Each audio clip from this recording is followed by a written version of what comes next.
Todos nós podemos sim ajudar de alguma maneira, acolhendo essa mãe numa dificuldade. Quando é uma mãezinha que acabou de ganhar bebê, ir na casa dela, oferecer um momento seu, uma hora sua para ela poder tomar um banho, para ela poder descansar.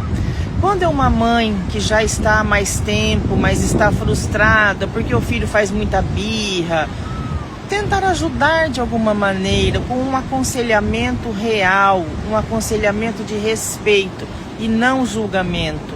Quando é uma mãe de adolescente, que tem aquelas situações do adolescente que são comuns, o comportamento do adolescente que às vezes não bate com o pensamento da mãe, ou o pensamento do adolescente que também não bate com o pensamento da mãe, só tomar um café com essas mães e ouvi-las já é muito.